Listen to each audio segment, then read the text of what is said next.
En la charla. Bueno, primero que nada, buenos días. Hoy les hablaremos sobre lo que es los átomos. Como primer punto, la ley de Proust. En este periodo aparecieron varios químicos, uno de ellos fue Proust y Dalton. Dice que los éxitos de Lavoisier estimularon a los químicos a buscar y explorar otras áreas en las que las mediciones precisas pudieran iluminar el estudio de las reacciones químicas.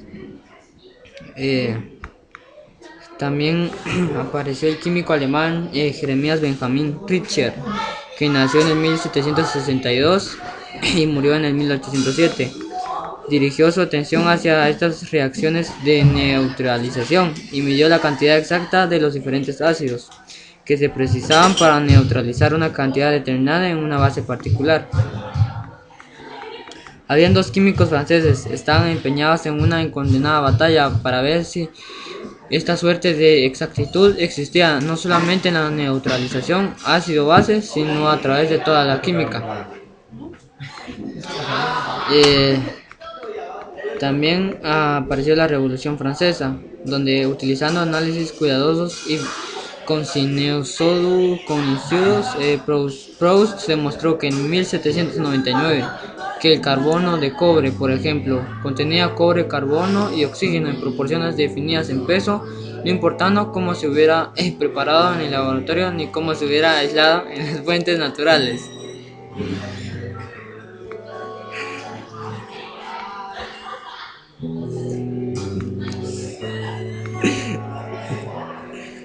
También decían que los elementos contenían ciertas proporciones definidas y no eran combinaciones independientemente de las condiciones bajo las que se hubiesen formado.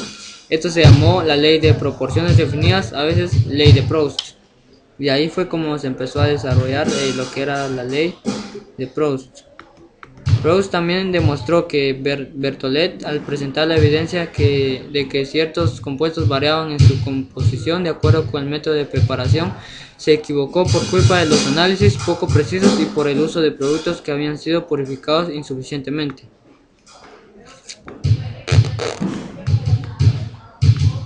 Y luego apareció la teoría de Dalton, que él empezó a investigar sobre bastantes elementos.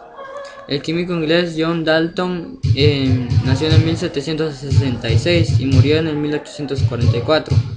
Consideró detenidamente esta cadena de razonamientos, ayudó por un descubrimiento propio, dos elementos averiguó que pueden combinarse después de todo en más de una proporción, en cuyo caso exhiben una gran variación de proporciones de combinación, y en cada variación se forma un compuesto diferente.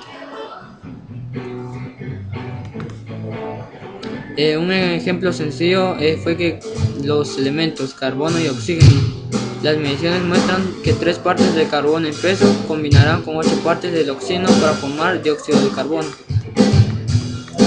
La ley de las proporciones múltiples. Dalton, después de observar su existencia en una cierta cantidad de reacciones, la publicó en el 1803.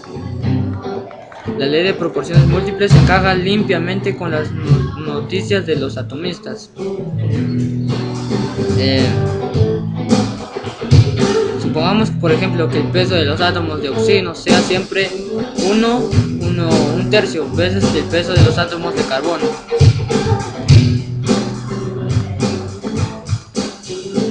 También los átomos de Dalton eran claros, estaban demasiado pequeños como para verse incluso al microscopio. La observación directa era impensable, sin embargo las medidas indirectas podían aportar información sobre sus pesos relativos. Por otra parte, si una parte de hidrógeno se combina con 5 partes de nitrógeno para formar amoníaco, y se supone que la molécula de amoníaco estaba formada por un átomo de hidrógeno y otro de nitrógeno, puede deducirse que el átomo de nitrógeno tiene un peso de 5.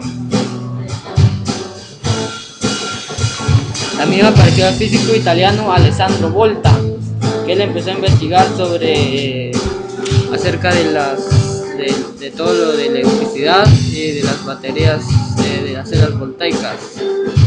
Un paso más, en 1800 halló que los metales, separados por soluciones capaces de conducir una carga eléctrica, podían exponerse de modo de una nueva carga que crease tan pronto como la vieja se alejase a lo largo de un alambre conductor. De este modo inventó la primera batería eléctrica y produjo una corriente eléctrica.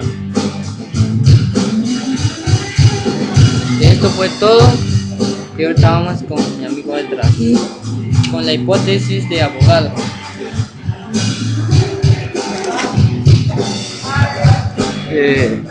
La hipótesis de Avogadro dice que los hallazgos de Nicholson y Charles Lee se vieron reforzados por el trabajo de un químico francés, Joseph Louis, y Guy Lussac, que invirtió los argumentos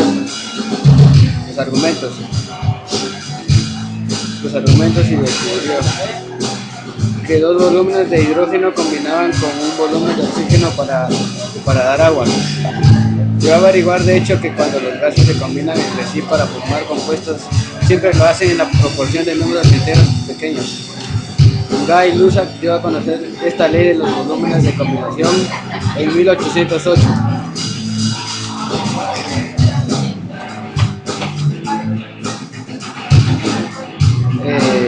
A partir de las mediciones reales, un volumen de hidrógeno combina con un volumen de cloro para formar dos volúmenes de cloruro de hidrógeno, ya que dos volúmenes al empezar y dos volúmenes al acabar debe haber el mismo número de partículas ampliamente separadas antes y después. Pero supongamos que el gas hidrógeno no consiste en átomos separados sino en moléculas de hidrógeno, cada una formada por dos átomos. El cloro está compuesto de moléculas de cloro, cada una con dos átomos. En este caso, los 100 átomos de hidrógeno existirían en la forma de 50 partículas ampliamente espaciadas, y los 100 átomos de cloro en la forma de 50 partículas separadas. Entre los dos gases hay en total 100 partículas ampliamente espaciadas, la mitad de ellas hidrógeno y la otra mitad cloro.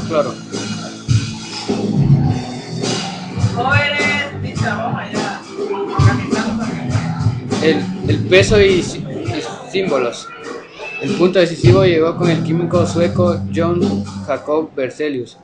Fue después del mismo Dalton el principal responsable del establecimiento de la teoría atómica. Hacia 1807, Berzelius se lanzó a determinar la constitución elemental exacta de distintos compuestos.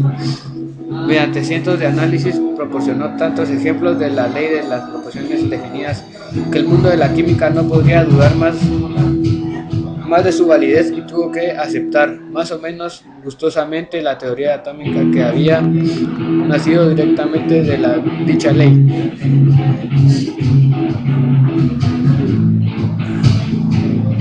Durante el siglo siguiente se publicaron cada vez mejores tablas de pesos atómicos. El descubrimiento de Berzelius de que los pesos atómicos de los distintos elementos no son múltiplos enteros del peso atómico del hidrógeno resultó cada vez más claro. En la década de 1860, por ejemplo, el químico belga Jean Servais determinó los pesos atómicos con más exactitud que Berzelius.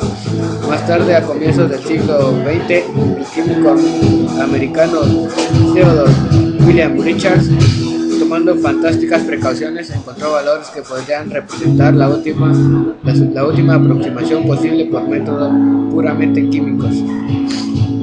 El hecho de que los diferentes pesos atómicos no estuviesen relacionados de un modo simple puso sobre el tapete la cuestión del patrón adecuado con que medir los pesos. Parecía lógico asignar el hidrógeno un peso atómico igual a 1, y tanto Dalton como Berzelius lo probaron, pero este patrón daba una vez más al oxígeno un irregular e inconveniente peso atómico de 15,9. Después de todo, era el oxígeno el que se usaba para determinar las proporciones en que se combinaban los diferentes elementos, ya que se combinaba fácilmente con muchos de ellos.